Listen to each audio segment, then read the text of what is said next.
Hey, this is Nancy Reed and Lisa Smith with Big Blend Radio, and we are at the West Wetlands Park in Yuma, Arizona, and we're speaking with Richard Stamp and Espey Matlock, and they've been taking a sort of a tour of the gardens here because it's not just a park.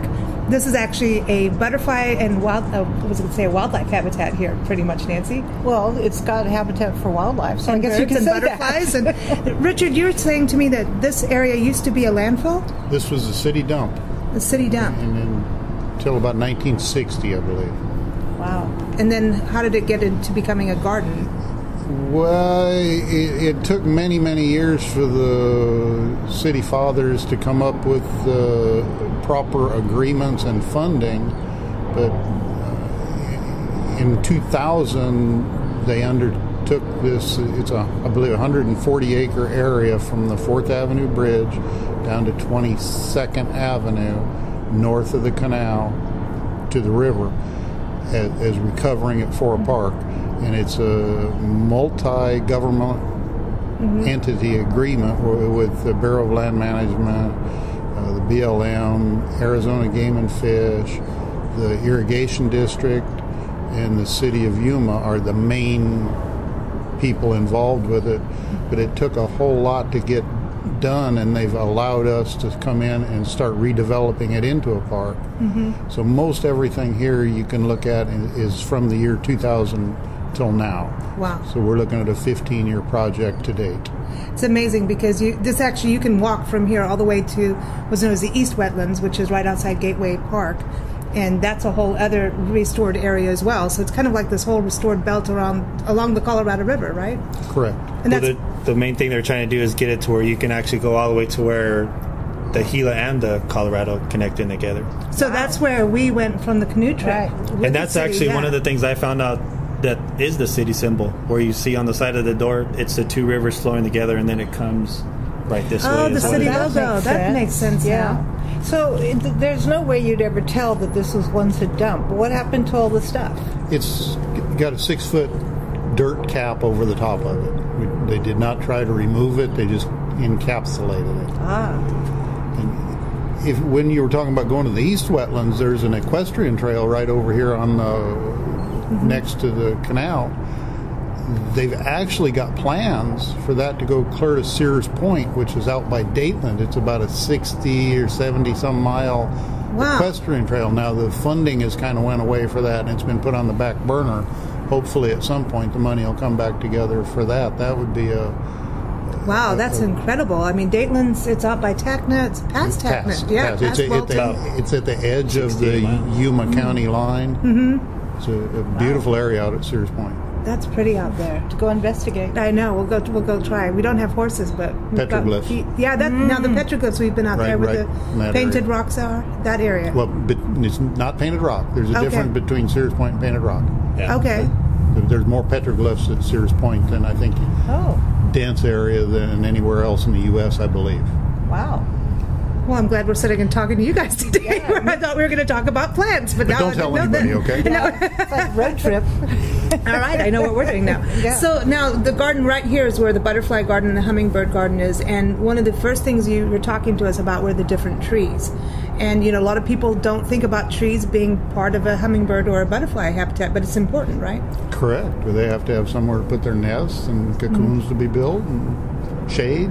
Shade's a big one out here in the desert. Yeah, all big one. Well, you got a lot of hummingbirds, and one of the trees, the first one, Espey, you were showing us, you thought that there was something wrong with the tree, where people would think, oh, well, it's the bark peeling off. But that's an actual tree that does that normally. Yeah, that's part of what the tree does normally. It's got the exfoliating bark where from its juvenile stage it stays on there and acts as like a protective layer, and then as anything else it just sheds it when it's sunburn. done. So if you're not a person used to the desert and you hear there's a park and there's a garden in it, you might come in expecting to see pansies and geraniums, hydrangeas, and something you'd see in a botanical garden. But this is kind of different, when you look at the flowers. So can you talk a little bit about why that is? A lot of it is, like you said, I mean, they expect daisies and roses and whatnots, things like that. But here, I mean, you'll see more of the things are like small bell-shaped, or like you have the fairy duster, the bottle brush, where they're all uniquely different. They're not your typical standard blooming flower look. Probably the reason is the intense sun and us trying to do it on a low budget.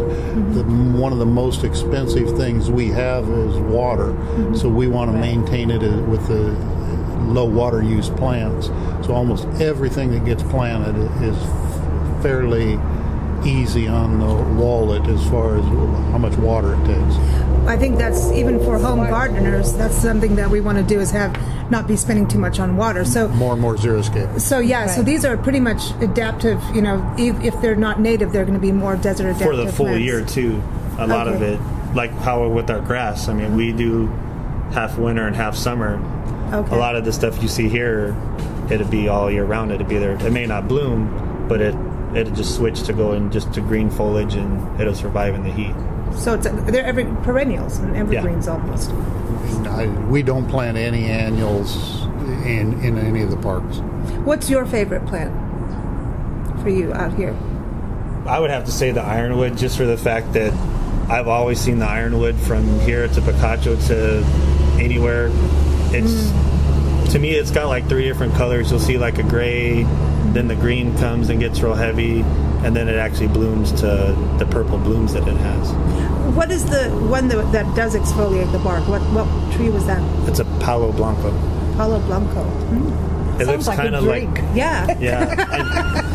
I know a lot of people too have confused that one with the weeping willows. They've said, "Well, how can I get that willow?" I'm like, well, "That's not a willow. The one that looks like a regular tree with purple flowers over there, that's a desert willow. That's a native tree." Okay, so that's native. For you, what's your favorite? Probably the screw bean mesquite. I love seed pods on the different trees, and the seed pod in the Texas ebony is one of my favorites, but I just love the screw bean mesquite seed pods. They're neat. I mean, doesn't that kind of, when you don't have flowers, that gives you another decorative kind of Absolutely. feature. If you can see it.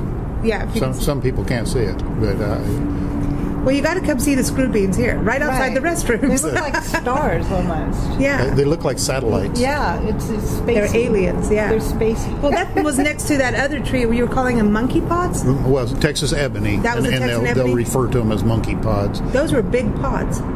And that's another large one seeds. too that we'll refer to people as like a low water, slow growing, where one of the problems we deal with is like right tree, right place, where they say, well, I have a small area, what can I put? And we'll tell them, well, if you don't mind thorns, the Texas ebony's a good one. It grows slow and can be in small areas.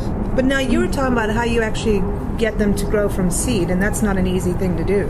No, when we propagate, when time and money allows, we try to grow a lot of our own plants. Okay.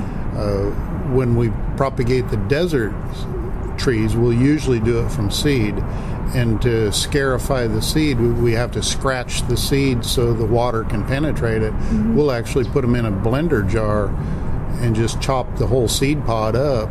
It'll also scarify the seed, and then we use water to float off the debris. We'll let the seeds set in the water overnight, and any seeds that float up to the top overnight weren't good seeds anyway, so then we'll plant what's left in the bottom of the water, and we can raise our percentage of trees that we get popping. That's cool. It is cool. Yeah. I'm going to try that. You can't. You don't have a garden.